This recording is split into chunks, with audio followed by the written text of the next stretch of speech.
entriamo adesso in un vicolo, eccolo qua, e noi continuiamo imperterriti. Continuiamo il percorso per Rieti e abbiamo preso un altro vicolo, perché poi al di là delle vie principali, cioè il corso e tutto quanto, diciamo quello che normalmente sono più battuti, diciamo dai turisti e non solo, poi ci sono tutti questi vicoli e che noi di Viaggi in Allegria amiamo tanto percorrere. Perché? Perché scopri delle cose che altrimenti ti lascia, te le perdi se non ci vai. Guardate qui per esempio, qui c'è una scalinata con questi supporti che a me sembrano tanto medievali. Sì, mi ricorda, oddio, se non fate caso ai miei raffronti, mi ricorda il Ponte dei Sospiri. Il Ponte dei Sospiri. Fai dei raffronti? Sì, vabbè, ormai credo che le persone sono abituate alle mie stupidaggini, vabbè. Adesso c'è la scalinata, quanto è duro calle lo scendere e salire per l'altruiscale. Queste Dante Alighieri, ma non è solo questione dell'altruiscale, qualsiasi scala è faticosa nello scendere e nello salire, soprattutto nel salire più che nello scendere. E guarda qui questo palazzo che ha tutte questa vegetazione. Un vivaio proprio. Sì. È vero, un vero e proprio vivaio, perché uno normalmente dice vabbè, l'edera, ok, ma qui invece ci sono le piante grasse e poi ci sono vari tipi di fiori, sono sbizzarriti, veramente sì, è vero, ragione Paola, sembra un vivaio verticale, dai. Oh, guarda qui. I vasetti messi tutti intorno. Oh, bellissimo. È una decorazione. Un altro vivaio verticale. E qui siamo arrivati alla chiesa di San Francesco, chiesa del XII-XIII secolo. Sì. Ma certo, San Francesco è molto presente qui a Rieti, eh? Sì, lui ha sessato diverse volte a Rieti. C'è un forte legame San Francesco e questa città. Tant'è vero che lui ha iniziato a comporre il cantico delle creature proprio qui. Addirittura qui, vedi? Sono quelle cose che uno poi non va mai a immaginare, perché uno poi quando pensa a San Francesco la prima cosa che gli viene in mente è Assisi, ovviamente. Ma si è fermato in vari luoghi San Francesco, lasciando bene proprio la sua traccia. Non si pensa, radicato solo in Umbria, ma non è così. E quindi c'è il famoso libro San Francesco si è fermato a Rieti. Che spiano. E qui in alto addirittura sta passando un aereo che traina un aliante, un evento veramente molto raro. Vedete, c'è l'aereo e c'è sicuramente come un filo che va a trainare questo aliante, poi verrà rilasciato e planerà piano piano in qualche aeroporto. Abbiamo chiesto a una persona del posto dove si trova il centro d'Italia. Voi direte, come il centro d'Italia? Eh sì, attenzione, c'è una macchina e noi ci vorremmo arrivare al centro d'Italia possibilmente vivi. Sì, perché qui a Rieti è stato individuato quello che è veramente il centro d'Italia. E viene chiamato l'Ombelico d'Italia. Ombelico d'Italia, l'ombelico d'Italia. Esatto. Nella Sabina. E la Sabina. L'Ombelico dell'Italia. Però al di là del fatto che Rieti sia il centro dell'Italia, e uno dice va bene, Rieti è proprio il centro d'Italia. No, ma non basta, perché è stato individuato proprio il punto esatto in cui uno può dire benissimo, in questo momento sono esattamente al centro dell'Italia. E allora noi lo vogliamo raggiungere e io voglio mettermi esattamente nel centro d'Italia. Ecco, mo l'ho detto.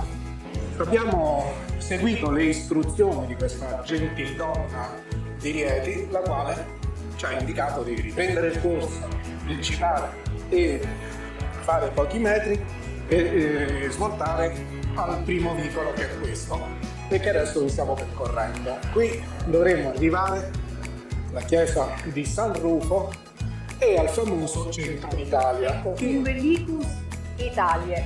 Umbelicus Italia, qui c'è proprio scritto.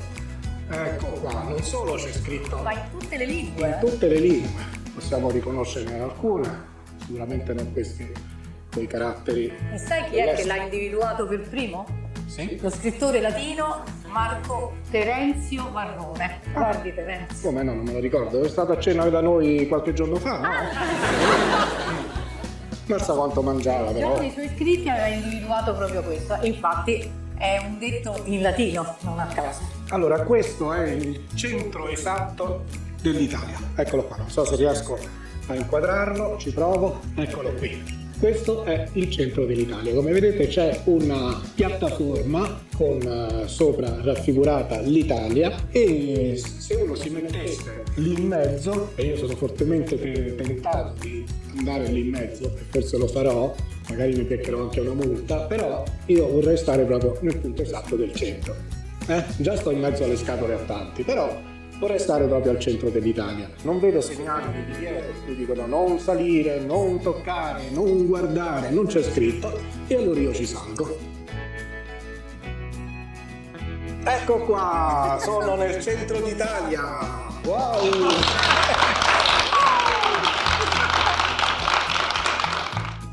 E quindi ecco, siamo nella piazzetta che è proprio di fronte alla chiesa di San Rufo. Paoletta stava facendo un interessante raffronto, non come li faccio io, tipo appunto il Ponte dei Sospiri, vabbè. Che ti sembrava? No, ha un sapore parigino questa piazzetta, non lo so. Parigino, sì. Sono un insieme di dettagli che così mi hanno Ti ha dato questa impressione? Beh, io a Parigi non ci sono andato, ma ti dico sì, hai ragione, somiglia proprio a Parigi. Ecco qua.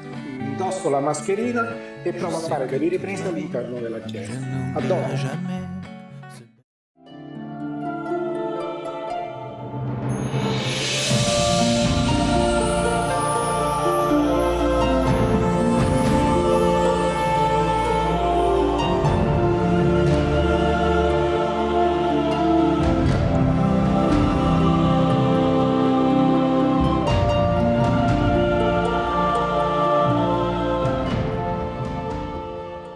E poi c'è questo tragitto che è una specie di mini percorso di San Francesco. Qui ci sono delle frasi molto significative. Qui si legge: cominciate con il fare il necessario.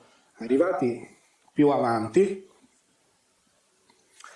troviamo poi ciò che è possibile, e ancora, e alla fine vi sorprenderete a fare l'impossibile. Questi sono dei versi di San Francesco. Tanto di cappello.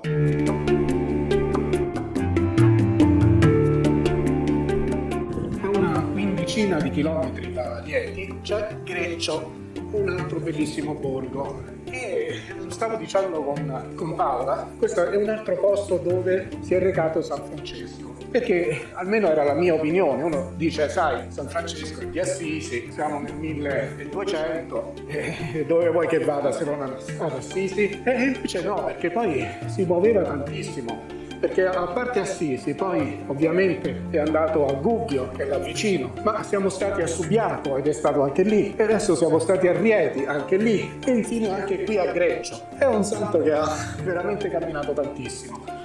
Qui tra l'altro c'è proprio il cammino di San Francesco, che non so bene cosa sia, ma forse la professoressa ne sa qualcosa. Che cos'è questo cammino di San Francesco? Ne sai qualcosa? No, sinceramente no. O è un percorso che fa attraverso i luoghi, o qui nello specifico, no, infatti sono qui per scoprirlo. Ah, infatti, come diciamo, ormai siamo soliti, noi di viaggi in allegria, scopriamo le cose. Devo dire che il borgo è veramente una miniatura, sembra di essere entrati. Avete presente le casette che sono nei presepi? Ecco, sembra come se fossimo diventati improvvisamente piccoli e siamo entrati dentro un presepe. Come sono presepe viventi, solo che noi siamo i pastori. Noi siamo i pastorelli che si stanno muovendo all'interno di questo presepe. Bene, stiamo salendo questa scalinata tutta in pietra e ci dovrebbe portare Sì, nella chiesa. nella chiesa, e adesso ci arriviamo. Vedi che bel campanile? Lì, Il campanile, esatto, bellissimo. anche qui tutto a regola, romanico, medievale. Mamma mia, io adoro questo periodo storico, ma forse secondo me sarebbe dovuto nascere in quell'epoca. Qui sotto poi c'è un allestimento, da qui non si vede perché ci sono gli alberi davanti, ma c'è l'allestimento delle bancarelle prettamente natalizie. Ecco, qui siamo arrivati a questa chiesa, qui c'è il crocifisso, molto suggestivo perché si staglia, vedete del cielo, e questa è la chiesa. Guardate che spettacolo, tutta in pietra,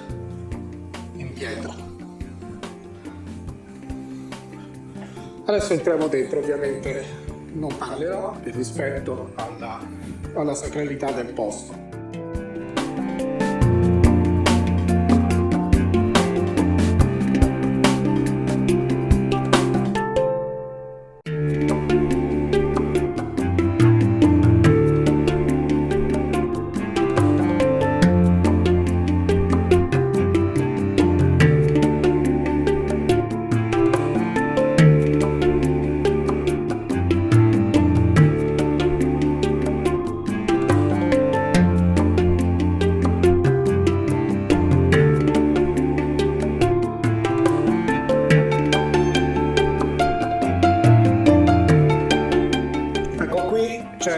Riusciamo a inquadrare la piazzetta dove c'è l'allestimento di varie bancarelle che hanno dei prodotti tipici di Natale, veramente una cosa molto carina. In questo momento sono chiuse o comunque le stanno appena allestendo, però immagino che sia molto caratteristico. Ragazzi, qui fa adesso a questo punto veramente un freddo pungente, diciamo, veramente pungente, però vabbè, dai, resistiamo.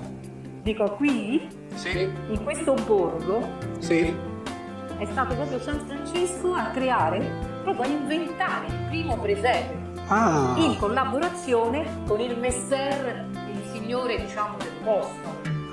Presepe vivente, ed è rimasto nella storia, appunto, questo nome, appunto, del presepe di Greccio, che proprio si riferisce alla località.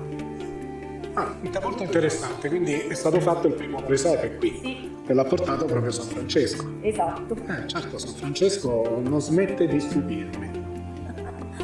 Girando intorno alla chiesa c'è questa galleria, una sorta di sottopassaggio, come stava dicendo Paoletta, che ci porterà chissà dove, ma adesso lo vediamo. Si passa evidentemente proprio sotto la chiesa e si arriva dall'altra parte.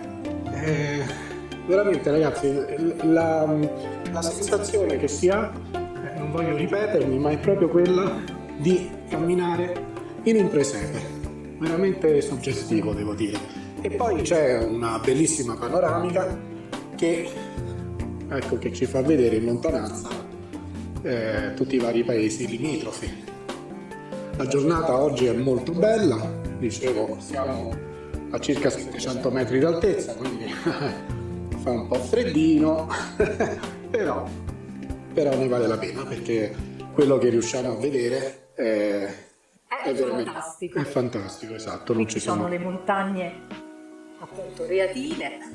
Sì. Credo che ci dovrebbe essere il Terminillo, così a vista d'occhio. Sì, credo che sia quella montagna che abbiamo visto poco fa, tutta Quella innevata, Oh, io voglio scoprire sì.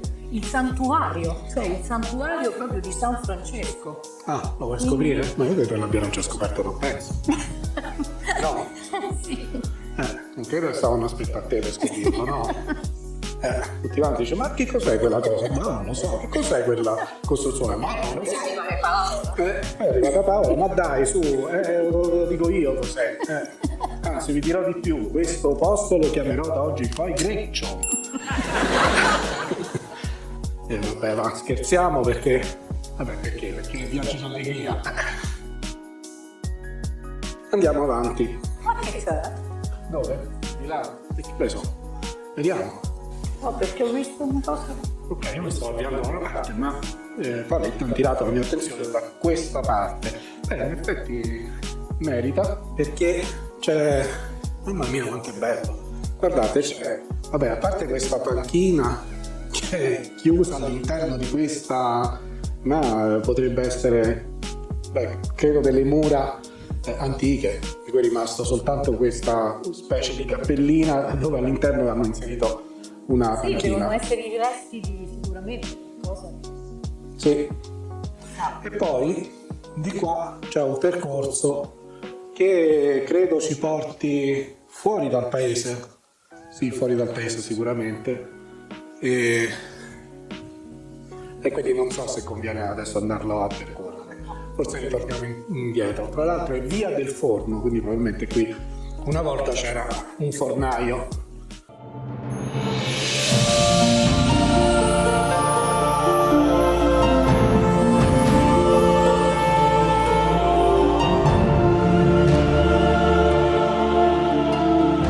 Alla prossima! Alla prossima! Ciao.